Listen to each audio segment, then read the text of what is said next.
এই পৃথিবীতে যত বইয়ের দোকান আছে, যত কিতাব বই আছে, সবগুলোকে যদি পানিতে ফেলে দেওয়া হয় বা বন্দি করে দেওয়া হয়, দিয়ে যদি বলে যে যার একটা কিতাব লিখে দাও, একমাত্র কোরআন শরীফ ছাড়া দ্বিতীয় কোনো কিতাবকে হুবহুব দ্বিতীয়বার আর লেখা সম্ভব হবে না।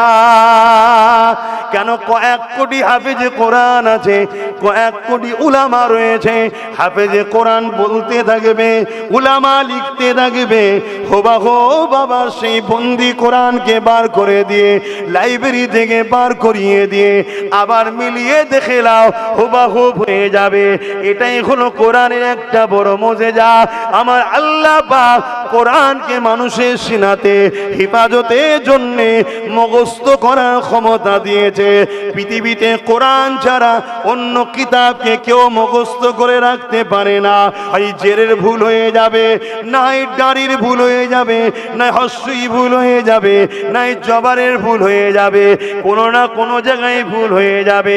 কোরআনের মুজিজা হলো হাফেজে কোরআন যারা রয়েছে, একটা জের জোয়ার জবার নুক্তা পর্যন্ত মুখস্থ করে রাখতে পারে। এ যুবকেরা, তরুণেরা, আজ কোরআনের বিরোধী যারা হবে, কিয়ামতের দিনে আল্লাহ তাদের পা দুটোকে উপর দিকে করে দিয়ে মাথাকে জমিনের দিকে দিয়ে ফেরেশতাদের খিসরে খিসরে জাহান্নামের দিকে নিয়ে যাবে। মনে রেখে দিও, তাদের চেহারাকে আল্লাহ বিকৃত করে দেবে, জন্তু জানোয়ারের মতো করে দেবে। আল্লাহর কোরআন জানিয়ে দিয়েছে, উলাইকা কাল আনআম, মানুষের মধ্যে কিছু মানুষ আছে যারা কিয়ামতের দিনে তাদের খসলতের জন্য তারা চতুষ্পদ জন্তুর ন্যায় হয়ে গেছে। এবং তারপরে আল্লাহ আরেকটু বলছে, বালহুম আদাল, তার থেকেও নিকৃষ্ট হয়ে যাবে। অর্থাৎ শুকর খিঞ্জিলের মতো আল্লাহ তাদের সম্বন্ধে জানিয়ে দিয়েছে।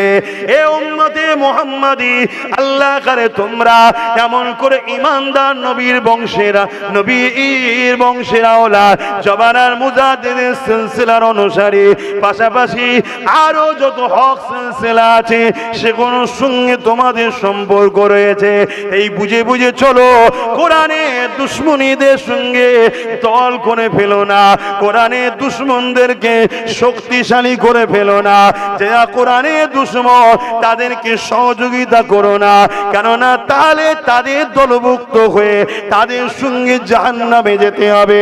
কেন? রাসূলুল্লাহ জানিয়ে দিয়েছে, দুনিয়ায় যে যার সঙ্গে থাকবে পরকালে তার সঙ্গে জাহান্নামে যাবে, তার সঙ্গে হাসর নাসর হবে।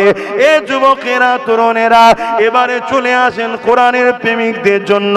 আমার আল্লাহ পাক কি ঘোষণা দিয়ে দিয়েছে, আমার রাসূলুল্লাহকে জানিয়ে দিয়েছে, কিয়ামতের দিনে ওই কোরআনকে যখন সুন্দর করে আল্লাহ সাজিয়ে দেবে আর সাজিমের নিচে ঘোরাঘুরি করতে লাগবে, আমার আল্লাহ পাক বলতে লাগবে, আমার কালামুল্লাহ, তুমি কি আমার কাছে কিছু আজকে আশা করো? ওই সময় কোরআনের জবান আল্লাহ খুলে দেবে, কালামে হক বলতে লাগবে, ও রব্বি আল্লাহ পাক, দুনিয়া জমিনে যারা আমাকে মহব্বত করেছে, আমাকে পিয়ার করেছে, আমাকে সিনায় লাগিয়েছে, আমাকে আদর করে চুমা দিয়েছে, আমাকে তাজিমে মাথায় তুলেছে, আমাকে চোখে মুখে লাগিয়েছে, আল্লাহ আমাকে মুখস্থ করেছে, আল্লাহ যারা আমার জন্য লড়েছে, আমার পক্ষে দাঁড়িয়েছে, আমার দুশ্মন যারা ছিল আমার জন্য তাদের বিরুদ্ধে লড়াইও করেছে, আল্লাহ আজকের কঠিন দিনেতে, যেদিন ছেলে বাপ মার নয়, বাপ মা ছেলেদের নয়, যেদিন স্বামী স্ত্রী হবে না, স্ত্রী স্বামীর হবে না, এই কঠিন দিনে কোরআন বলতে লাগবে, আল্লাহ আজকে দিনেতে আপনার কাছে আমার আরজু, যারা আমাকে মুহাব্বত করেছে তাদেরকে আমি জান্নাতে দেখতে চাই। আরো জোরে বলুন সুবহান।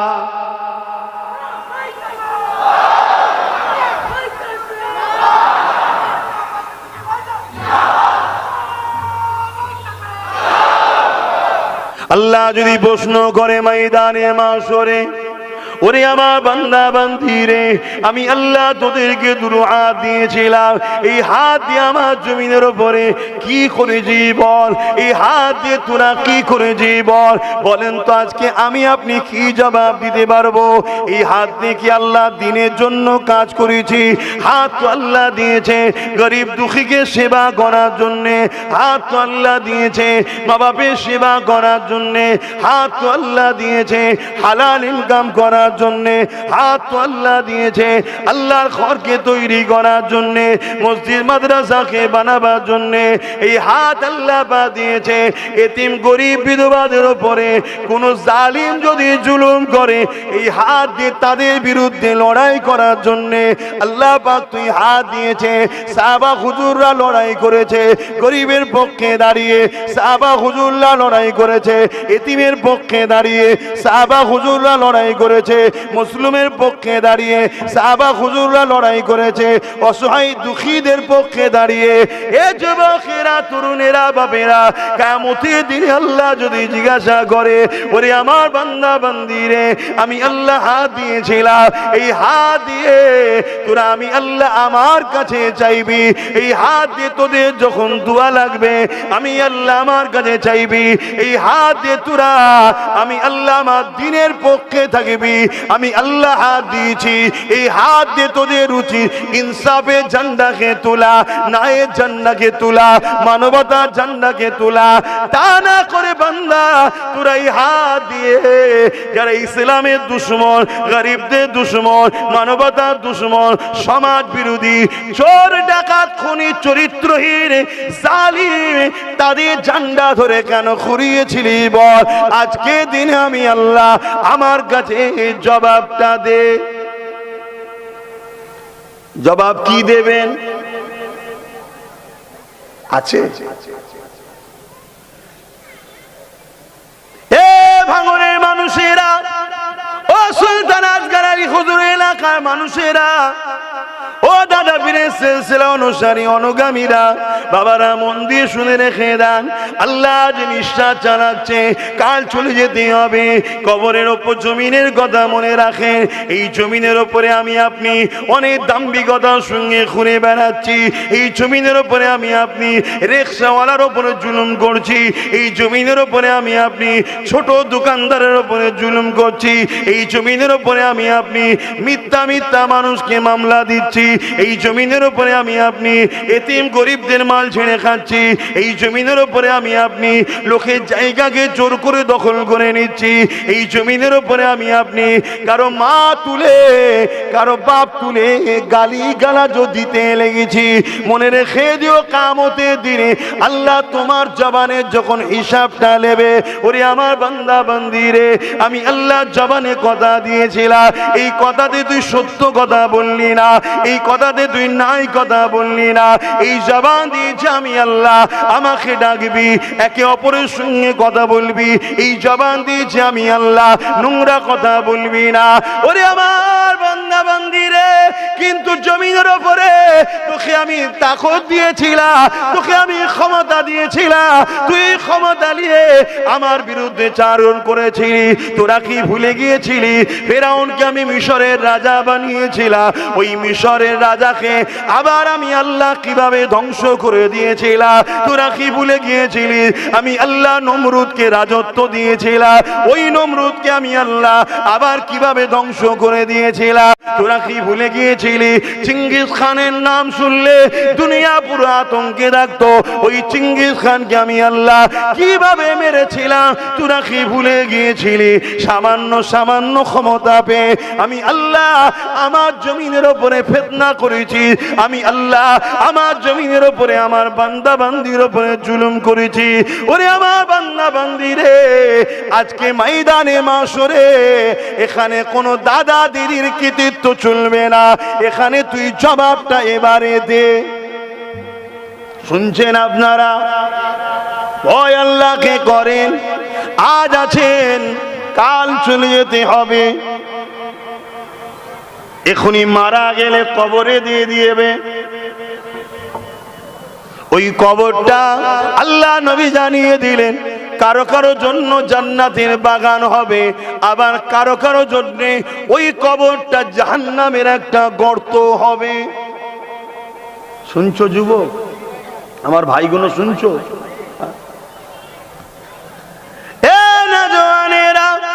এর মানে এটা বলছি না যে কারবার বন্ধ করে দাও, দোকানদারি বন্ধ করে দাও, আর এমন করে মসজিদে গিয়ে তাসবিহ নিয়ে বসে যাও, আল্লাহ আল্লাহ আল্লাহ আল্লাহ করো, এটা আমি বলছি না। দুনিয়াদারি করতে হবে, কারবারও করতে হবে, ব্যবসাও করতে হবে। এক কথায় আমার রাসূলুল্লাহ হলেন আমাদের জন্য মডেল। আল্লাহ কোরআনে জানিয়ে দিলে, লাকাদ কানা লাকুম ফি রাসূলিল্লাহি উসওয়াতুন হাসানাহ। দুনিয়ার অন্য কাউকে মডেল বানালে হবে না, সব থেকে উত্তম মডেল হলো মুহাম্মদ রাসূলুল্লাহ। আমার নবী যা শিখিয়েছে তাই করো। ধর্মনীতিকে যেমন শিখতে হবে, সমাজনীতিকে জানতে হবে। কেন আমার নবী পাক ধর্মনীতি যেমন শিখিয়েছে, সমাজনীতি শিখিয়েছে, রাষ্ট্রনীতি শিখিয়েছে, রাজনীতিও শিখিয়েছে, সম্প্রীতি নীতি শিখিয়েছে, মানব বন্ধন নীতি শিখিয়েছে। এ যুবকেরা, তরুণেরা, বাপেরা, আমার রাসূলুল্লাহ যা শিক্ষা দিয়েছে সবটা তোমাকে আমাকে নিতে হবে। যাই করি না কেন মুহাম্মদ রাসূলুল্লাহকে মডেল বেনে চলতে হবে। শুনছেন বাপ ভাইরা? আজ আমার অনেক ভাই দেখছি এখনো চতুর্দিকে দাঁড়িয়ে দাঁড়িয়ে শুনছে। আমি জানি না তাদের কি সমস্যা আছে, আমি জানি না, কিন্তু আপনারা যারা বসেছেন, আপনারা আমার কথা মাইকের আওয়াজে বুঝতে পাচ্ছেন তো নাকি?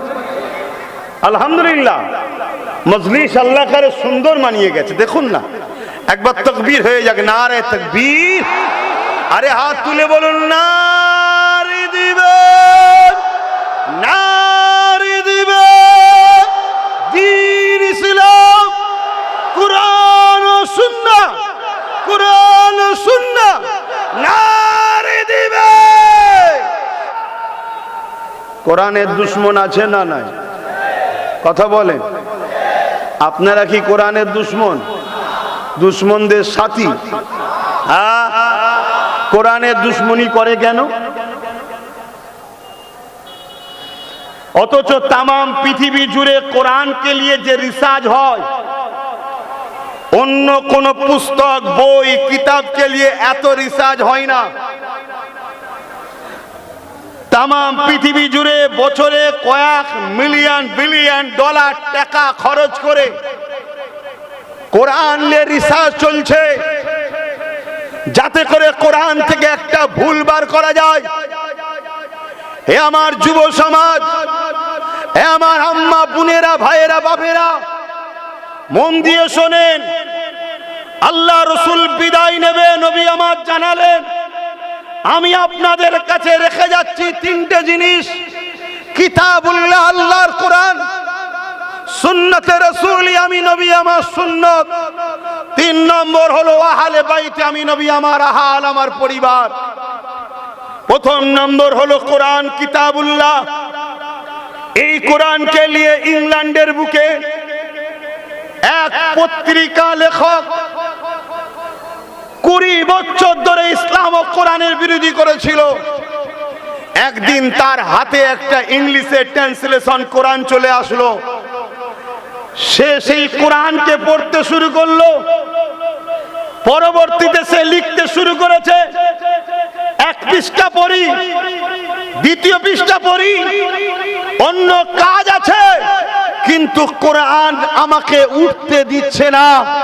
আমি ইসলাম ধর্মের ঘরের ছেলে নই, কোরআনের বিরোধী ছিলাম, কিন্তু কোরআন কোরআন পড়তে পড়তে পড়তে একটা দিন আমি নিজে আজ লিখছি, কোরআন কোন মানুষের বাণী নয়, কোরআন হলো মহান স্রষ্টার বাণী। কোরআনের ভুল বার করতে গিয়েছিলাম, কিন্তু আমি নিজে বুঝতে পেরেছি কোরআনের ভুল নাই, আমার ভুল আছে। আমি কোরআন না মেনেছিলাম, আজ আমি সাক্ষী দিচ্ছি আমি কোরআনকে আল্লাহর কিতাব বলে মেনে নিলাম। জোরে বলুন, আরো জোরে বলুন, নারে দিবে, নারে দিবে। কোরআন ও সুন্নাহ, কোরআন ও সুন্নাহ ভাঙার বাঁশি নারে তাকবীর। আজকে সেই কোরআন, বসেন বসেন, আজকে সেই কোরআন সেদিন থেকে আজকে পর্যন্ত মিটাবার ষড়যন্ত্র চলছে না চলে না? হ্যাঁ কি না বলুন? কিন্তু যারা কোরআনকে মিটাতে চায় তাদের সঙ্গে আবার দল করব, আবার বলবো কোরআনকেও বাঁচাবো, এটা মুনাফিকি হবে না হবে না? জোরে বলুন। আজকে নিশ্চয়ই ভাষাটা আপনারা শুনেছেন, কেউ বলেছে কোরআন শেষ হয়ে যাবে আমার উন্নতি শেষ হবে না। ঠিকই বলেছে না ভুল বলেছে? সে কোরআনের পক্ষে না দুশ্মন? তা কোরআনের দুশ্মনের সঙ্গে সাথ দেওয়া যাবে? জোরে বলুন। আর কোরআনের দুশ্মনের যে সাথ দেয় তার নামের আগে পিছনে মোহাম্মদ মোল্লা যাই থাকুক, সে কি ইসলামের মধ্যে আছে মনে হয়? কথা মাথায় ঢুকছে না? ঢোকে না? কিয়ামতের দিনে কোরআনকে যারা ভালোবাসে তাদের কি লাভ হবে? একটু মন দিয়ে শোনেন। এ কোরআনের প্রেমিকরা শুনবে না শুনবে না? হাত তুলে বলো কারা শুনতে চাও, হাত তুলে রাখো, হাত নামিয়ে দাও।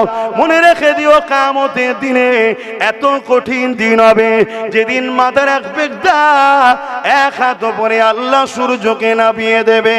ওই দিনেতে কোনো রকম ছায়া থাকবে না। খুব ভালো করে শোনো, আরশ আজিমের ছায়া ছাড়া অন্য কোনো ছায়া থাকবে না। ওই কিয়ামতের দিন এত কঠিন হবে, বাপ ছেলের হবে না, ছেলে বাপের হবে না, মা মেয়ের হবে না, মেয়ে মায়ের হবে না, স্বামী স্ত্রীর হবে না, স্ত্রী স্বামীর হবে না, কেউ কারো হবে না। ওই কিয়ামতের দিনেতে আল্লাহ লাউহে মাহফুজে যে কোরআন রয়েছে, ওই কোরআনকে দীর্ঘ 23 বছর ধরে আমার রাসূলুল্লাহর উপরে আল্লাহ নাজিল করেছে। ওই কোরআনকে আল্লাহ এমন করে সুন্দর করে সাজিয়ে দেবে, ওই কোরআন আল্লাহ পাকে আরশ আজিমের নিচেতে আল্লাহর কুদরতি ক্ষমতাতে হাঁটাহাঁটি করতে থাকবে। শুনছো তো নাকি? শুনছো? প্যান্ট শার্ট পরা, মাথায় টুপি নেই, দাড়ি চাচা, ভুল করেছো, নামাজ কাজা করেছো, টিভি দেখেছো, গান শুনেছো, ফাংশনে গেছো, যাত্রায় গেছো, এই তোরা কাফের নয়, গুনাহগার। গুনার মাপ আছে, কিন্তু কোরআনের দুশ্মন ও তার সাথ দিলে ঈমান চলে যায়, তার মাপ নাই। আমার কথা শুনছো? আর আল্লাহ সুযোগ দিলে সুযোগকে কাজে লাগাও। আল্লাহ পাক এই জমিনে, আমার কথা শুনছেন, এই জমিনের উপরে দুজন ব্যক্তির নাম বলছি, মন দিয়ে শোনেন। একজনের নাম হচ্ছে হাবিবে ইয়ামানি, হাবিবে আজমি। হাবিবে আজমি তিনি একটা সময় বিশ্ববিখ্যাত পাপী ছিলেন। তিনি পরিবর্তন হলেন, আল্লাহ তেনাকে বিশ্ববিখ্যাত ওলি করে দিলেন। জোরে বলুন সুবহানাল্লাহ। আরেকজনের নাম হচ্ছে শারহাফি। কথা বুঝে আসছে? তিনিও একটা সময় যুবক বয়সে অনেক ভুল রাস্তায় ছিল, খারাপ রাস্তায় ছিল, পাপাচারের রাস্তায় ছিল। পরে তওবা করলো, আল্লাহ তেনাকে জগৎ বিখ্যাত ওলি করে দিয়েছে। জোরে বলুন সুবহানাল্লাহ। এত বড় ওলি, ওনার মাজারে যে যাবে আল্লাহ তার জন্য তিনি দোয়া করেছে, আল্লাহ যেন তাকে জান্নাতি করে। জোরে বলুন সুবহানাল্লাহ। আমি যে কথা বলছিলাম, কোরআনকে কিয়ামতের দিন সুন্দর করে আল্লাহ সাজাবে। কোরআনের যারা প্রেমিক হবে তাদের জন্য কি খুশির সংবাদ আছে, এটা একটু জানা দরকার আছে না? নাই? তার আগে প্রথম শুনে নাও, আল্লাহর কোরআনে যারা বিরোধী করে তারা স্বয়ং আল্লাহর বিরোধী করলো। কেন? কোরআন কোনো কিতাব নয়, কোরআন কোনো বই নয়, কোরআন হলো কালামুল্লাহ, আল্লাহ পাকের কথা।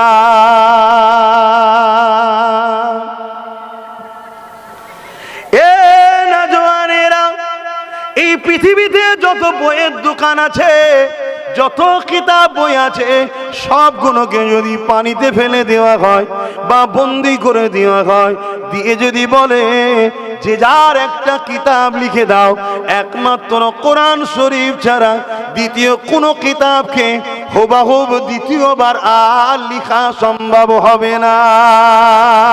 কেন কয়েক কোটি হাফেজে কোরআন আছে, কয়েক কোটি উলামা রয়েছে।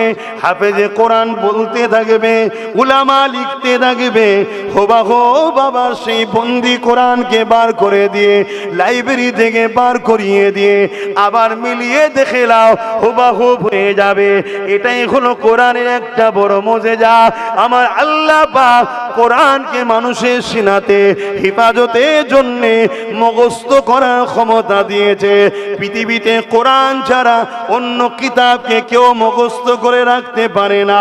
হয় জেরের ভুল হয়ে যাবে, নাই দাড়ির ভুল হয়ে যাবে, নাই হস্যই ভুল হয়ে যাবে, নাই জবারের ভুল হয়ে যাবে, কোনো না কোনো জায়গায় ভুল হয়ে যাবে। কোরআনের মুজিজা হলো হাফেজে কোরআন যারা রয়েছে একটা জের জোয়ার জবার নুক্তা পর্যন্ত মুখস্থ করে রাখতে পারে।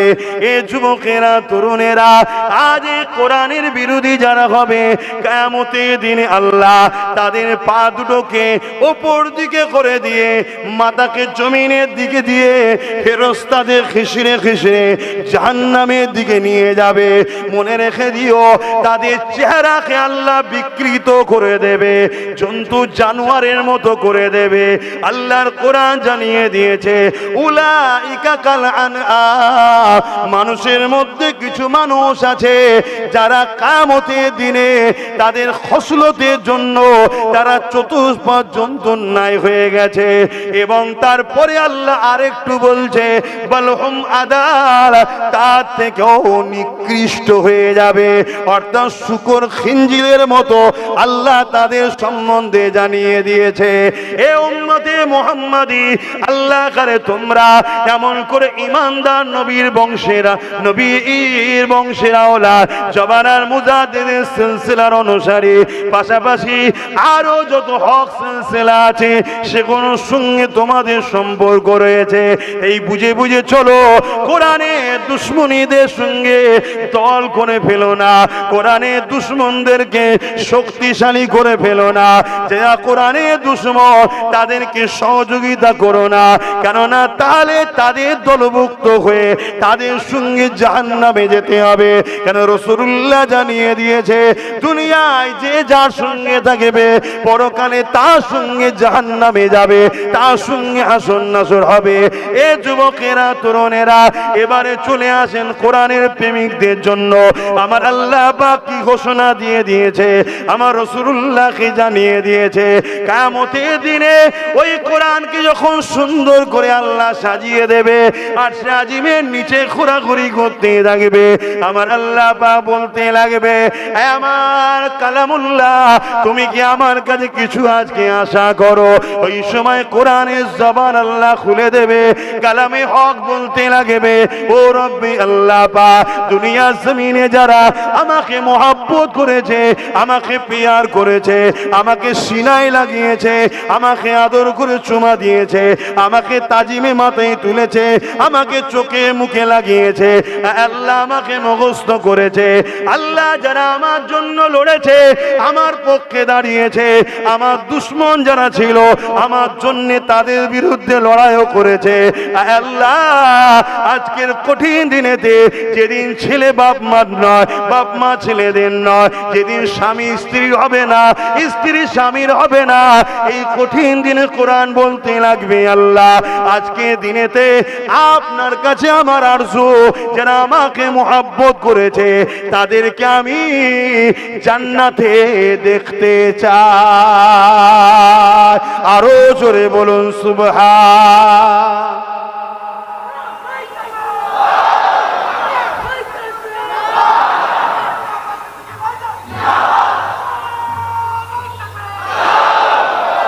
দুনিয়াটাই সবকিছু।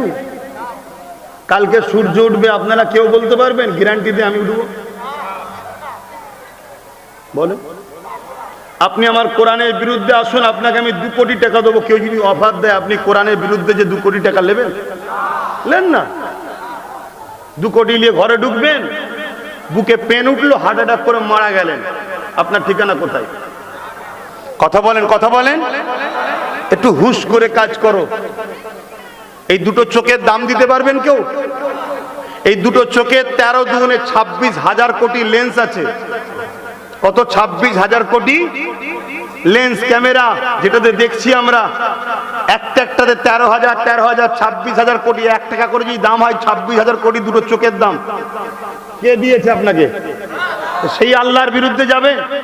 সেই আল্লাহর কোরআন মিটে যাবে যে বলে, তার সাথে যাবেন? এটা আমার বাপ, আমার ভাই, আমার মা, আমার বোনেদের বুঝাবার দরকার আছে না? নাই? আরে আমি আমার আপনজনকে বুঝাবো না? আপনি আপনার বাচ্চাকে বুঝান না পুকুরে যাসনি ডুবে যাবি? আপনি আপনার বাচ্চাকে বুঝান না এই পুকুরের মাথায় হাত বুলাসনি কামড়া লেবে, বুঝাসনি? বুঝান না? আপনি বুঝান না বাবা আইসক্রিম খেও না, গরমে ঘাম গায়ে ঠান্ডা লেগে যাবে, বুঝান না? বুঝান না? তাহলে আমি আমার ভালোবাসার বাপ, আমার ভালোবাসার মা, আমার ভালোবাসার বোন, আমার ভালোবাসার ভাইকে আমি বুঝাবো না? তাহলে এইটাই তো আমি বুঝাতে চাইছি যে তুমি ব্যবসা করো, কিন্তু ব্যবসা করতে গিয়ে জাহান্নামে যাওনি, ওই ব্যবসার দরকার নেই। কাউকে ঠকাবে, চিটিংবাজি করবে, 2 নম্বর মালকে 1 নম্বর বলে চালাবে, হারাম দ্রব্যর ব্যবসা করবে, তাহলে জাহান্নাম যেতে হবে না? ওই ব্যবসা করো না, এটাই বুঝতে চাইছি। তুমি সংসার করো, সংসার করতে গিয়ে যদি জাহান্নামে যেতে হয় ওই সংসার করো না। সংসার করার নামে নিজের স্ত্রীকে মারবে, পিটবে, জুলুম করবে, তার নামে মিথ্যাচার ছড়াবে, কথা বুঝে আসছে? তাহলে কি তুমি জাহান্নামে যাবে না? তাহলে ওর থেকে না করা ভালো। এই কথা বুঝছেন না? বোঝেন? তাহলে সংসার করবে কিভাবে? তুমি মনে করে রেখো তুমি হলে তোমার স্ত্রীর জামা, আর তোমার স্ত্রী হলো তোমার জামা। এটা কোরআনে বলছে আল্লাহ। স্ত্রী হলো তোমার জামা আর তুমি হলো স্ত্রীর জামা। যেমন জামা ছিঁড়ে গেলে তোমাকেও খারাপ লাগবে, জামায় দাগ নিলে তোমাকে দেখতে খারাপ লাগবে, তোমার স্ত্রীকে ধরে জুলুম করলে হবে না। তোমার ইজ্জত সে, জামা বলতে ইজ্জত ঢেকে রাখে যে, তোমার ইজ্জত সে, তুমি তাকে ইজ্জতের জায়গায় রাখো, আর সে আবার তার আবার তুমি ইজ্জত, সেও তোমাকে সে জায়গায় রাখবে। এভাবে সংসার করো। তাহলে সংসার করতে হবে না? হবে না? হ্যাঁ, তাহলে সংসার করতে হবে, ব্যবসা করতে হবে, ধর্ম নীতি করতে হবে, মানব বন্ধন করতে হবে না? হবে না? এই কথা বলেন। হিন্দুদের সঙ্গে মিশতে হবে না? হবে না? আদিবাসী, সাঁওতাল, বাগদিরা আমাদের ভাই না ভাই নয়? বলুন বলুন। এরা সবাই ভাই বোন আমাদের। কেন? সবার প্রথম বাবার নাম আদম, প্রথম মায়ের নাম হাওয়া। কিন্তু এদের দুজনের সঙ্গে আমাদের ভাই বোনের সম্পর্ক, একে অপরের সুখে দুঃখে, ব্যবসা বাণিজ্য, পড়াশোনা, সব জায়গায় সম্পর্ক থাকবে। শুধু একটা জায়গায় মাথায় রাখতে হবে, কি? ধর্ম যার, উৎসব তার। তাহলে এই কথাগুলো আমি আমার বাপ ভাইদের বুঝালে অসুবিধা আছে? তুমি আমার ভাই হও, তুমি হিন্দু তো কি হয়েছে? আমার ভাই। তুমি আদিবাসী, সাঁওতাল তো কি হয়েছে? আমার ভাই। তোমার যারা দরদি সেজে থাকে তারা তোমার ঝুটো খেয়ে হয়তো নাক ছিটকাতে পারে, কিন্তু কোন মুসলমান কোন অন্য জাতিকে দেখে নাক ছিটকায় না। ঘৃণা করো নাকি? ও উঁচু জাত নিচু জাত করো নাকি? না, করা যাবে না। কেন? মানুষ সে। ঘৃণা করলে আল্লাহর সৃষ্টিকে ঘৃণা করা হবে, আল্লাহ ইজাজত দেয়নি। তাহলে সবটাই করো, কিন্তু রাসূলুল্লাহ দেখানো স্টাইলে। কথা মাথায় ঢুকছে তো নাকি? তাহলে এই কথাগুলো আমি আমার বাপ ভাইদের শিখাবো না? তাই তো শিখাচ্ছি। হায় রে বাপেরা, মায়েরা, বোনেরা, এ না জওয়ান তরুণেরা, এই দুনিয়া চিরস্থায়ী নয়, আজ আছেন কাল নাই। কবরকে মনে রাখো, সাবধান হও, প্রতিদিন কবর বলতে লেগেছে। এ দুনিয়ার মানুষেরা, আমার উপরে বড় দাম্ভিকতার সঙ্গে ঘুরে বেড়াচ্ছ, আমার কাছে তোমাকে আসতে হবে। আমি কবর একা থাকার জায়গা, আমি কবর অন্ধকারের জায়গা, আমি কবর পোকামাকড়ের জায়গা। এইভাবে কবর দৈনিক আমাদেরকে ঘোষণা করছে। আল্লাহ নবী তাই জানিয়ে দিলে, কোরআনে আল্লাহ বলে দিলে, ওয়াল তানজুরু নাফসুম মা কদ্দামাত লিগাদ। প্রতিটা নফসের উচিত পরকাল নিয়ে বেশি বেশি করে চিন্তা করা। আমি তোমাদেরকে কোনো জিনিসে রুখছি না, রক্ষা করো, কিন্তু আখিরাতকে হারিয়ে নয়। এই পরামর্শটা একটা ভাই হিসেবে ভাইকে দিয়াটা কি ভুল করছি? এই পরামর্শটা একটা সন্তান হিসেবে মা বাপকে দিয়া কি ভুল করছি? করো দুনিয়াদারি, কিন্তু আখিরাতকে হারিয়ে নয়। এটা মাথায় রাখ। এ নওজওয়ানেরা, কিয়ামতের দিন এত কঠিন হবে, যেদিনে আল্লাহ নবী জানিয়ে দিলে এমনও বাপ পাওয়া যাবে, ছেলেকে জমিনে শুইয়ে দিয়ে তার বুকের উপরে পা দিয়ে দাঁড়িয়ে যাবে। মন দিয়ে শোনেন, মাইকের আওয়াজ বুঝতে পারছেন আপনারা? হাত তুলে বলুন, বুঝতে অসুবিধে হচ্ছে না তো? আল্লাহ নবী জানিয়ে দিলেন কিয়ামতের দিনে এমনও স্বামী পাওয়া যাবে নিজের স্ত্রীকে জমিনে শুইয়ে দিয়ে তার বুকের উপরে পা দিয়ে দাঁড়িয়ে যাবে। কিয়ামতের দিনে এমনও মেয়ে পাওয়া যাবে নিজের মাকে জমিনে শুইয়ে দিয়ে তার বুকের উপরে পা দিয়ে দাঁড়িয়ে যাবে। এ যুবক, ভয় করো আল্লাহকে, আল্লাহকে খৌফ করো, ভয় করো। আজ তোমার রক্তের গরম আছে, যা খুশি তাই করে বেড়াচ্ছ। আজ তোমার পাওয়ার আছে, যাকে তাকে খুশি মিথ্যা কেস দিয়ে দিচ্ছ। আজ তোমার টাকা রয়েছে, একে 1 কোটি দিয়ে কিনছো, ওকে 50 লাখ দিয়ে কিনছো, ওকে 10 লাখ দিয়ে কিনছো। মনে রেখে দিও, কবরে তোমাকে যেতে হবে। কিন্তু যারা বিক্রি হয়ে যাবে তাদেরকেও বলি সাবধান হয়ে যা, লোভ লালসা করো না গো, কারণ আল্লাহ পাক সব দেখতে পাচ্ছে। আল্লাহ তোমারও বিচারটা নেবে, জালিমেরও নেবে। মনে রেখে দিও, ওই কিয়ামতের দিন এত কঠিন হবে যেদিনেতে কেউ কারো হবে না। আল্লাহ নবী জানিয়ে দিলে যার উপরে যা জোর চলবে তাকে জোর করে শুইয়ে দিয়ে তার বুকের উপরে পা দিয়ে দাঁড়িয়ে যাবে।